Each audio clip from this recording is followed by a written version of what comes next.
राधे राधे मित्रों, आप सभी धर्म प्रेमियों को मेरा सादर प्रणाम।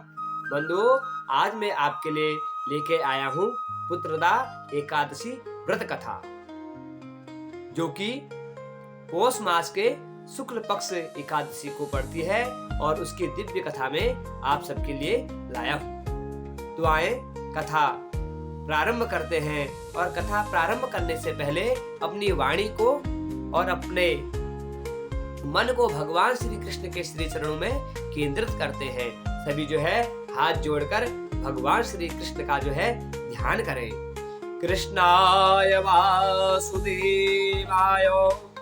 देवकी नंदनाय च नंद गोप कुमाराय गोविंदाय नमो नमः गोविंदाय नमो नमः।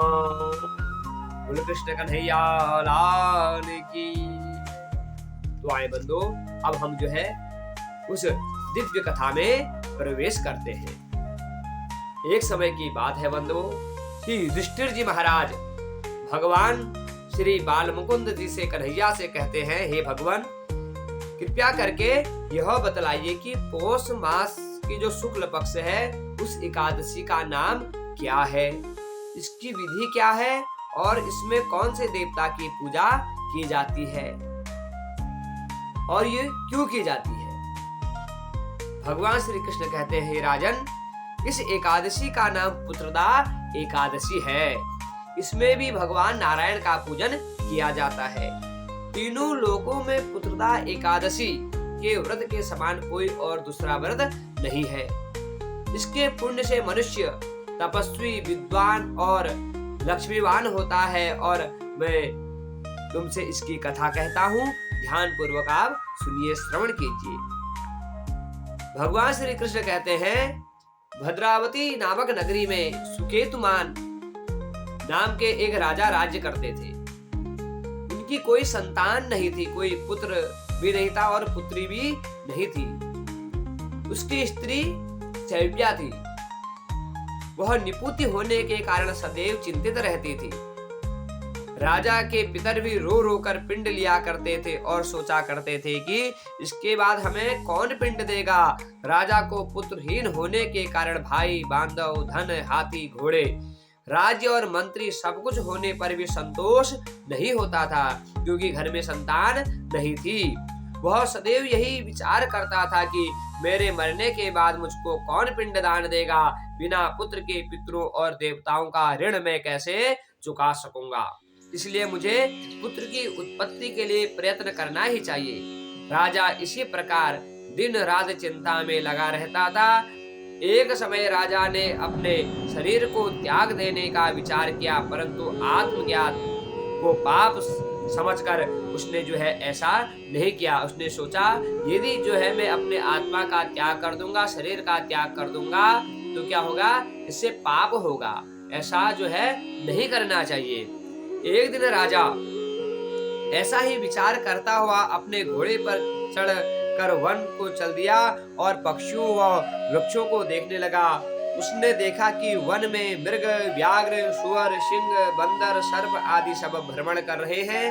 हाथी अपने बच्चों और हथनियों के साथ घूम रहा है। और वन के दृश्यों को देखकर राजा सोच विचार में लग गया। इसी प्रकार दोपहर बीत गई और वह सोचने लगा कि मैंने कई यज्ञ किए, ब्राह्मणों को स्वादिष्ट भोजन से तृप्त किया और पितरों को जो है तर्पण करके संतुष्ट किया और देवताओं को यज्ञ कर कर संतुष्ट किया और ब्राह्मणों को भोजन कराकर संतुष्ट किया। फिर भी मुझको यह दुख क्यों प्राप्त हो रहा है? क्यों मेरे घर में कोई संतान नहीं है? राजा प्यास के मारे अत्यंत दुखी हो गया और पानी की तलाश में इधर उधर फिरने लगा। थोड़ी दूर जाने पर राजा ने एक सरोवर देखा। उस सरोवर में कमल खिल रहे थे तथा सारस, हंस आदि विहार कर रहे थे। उस सरोवर के चारों तरफ मुनियों के आश्रम बने हुए थे। उस समय राजा के जो है दाहिने अंग फड़कने लगे। राजा शुभ शकुन समझकर घोड़े से उतरा और मुनियों को दंडवत प्रणाम करके उनके सामने बैठ गया। राजा को देखकर मुनियों ने कहा, हे राजन, हम तुमसे अत्यंत प्रसन्न है, अपनी इच्छा कहो। तो राजा ने उनसे पूछा, महाराज आप कौन है और किस लिए यहाँ आए हैं, कहिए। तो मुनि कहते हैं, राजन, आज संतान देने वाली पुत्रदा एकादशी है। हम लोग विश्वदेव हैं और इस सरोवर पर स्नान करने आए हैं। इस पर राजा कहने लगा कि महाराज, मेरी भी कोई संतान नहीं है। यदि आप मुझ पर प्रसन्न है तो एक पुत्र का वरदान दीजिए। आप मुझे एक पुत्र का वरदान दीजिए। मुनि बोले, हे राजन, आज पुत्रदा एकादशी है, आप इसका व्रत करें। भगवान की कृपा से अवश्य ही आपके पुत्र होगा। और मुनि के वचनों के अनुसार राजा ने एकादशी का व्रत किया और द्वादशी को उसका जो है पारायण किया। और इसके पश्चात मुनियों को प्रणाम करके राजा अपने महल में वापस आ गया। कुछ समय के बाद जो है भगवान की कृपा से, भगवान नारायण की कृपा से और पुत्रदा एकादशी के प्रभाव से उसकी पत्नी गर्भवती होगी। उसने गर्भ धारण कर लिया और 9 महीने के पश्चात उसके एक पुत्र हुआ। वह आगे चलकर अत्यंत शूरवीर, धनवान, यशस्वी तथा प्रजापालक राजा हुआ। भगवान श्री कृष्ण कहते हैं, हे राजन, पुत्र की प्राप्ति के लिए पुत्रदा एकादशी का व्रत करना चाहिए। जो मनुष्य इस महत्व को पढ़ता है या सुनता है, उसको अंत में जो है स्वर्ग की प्राप्ति होती है और चिरकाल तक सुख भोग कर, समस्त प्रकार के सुखों को उपभोग कर कर जो है वो अंत में जो है मेरे धाम को प्राप्त हो जाता है। और कहते हैं एकादशी का व्रत जो है व्रतों में श्रेष्ठ है। जय जय श्री राधे, जय श्री श्याम। अब आगे जो है हम आपके लिए अगली एकादशी व्रत कथा लेकर आएंगे। तब तक के लिए सबको राधे राधे।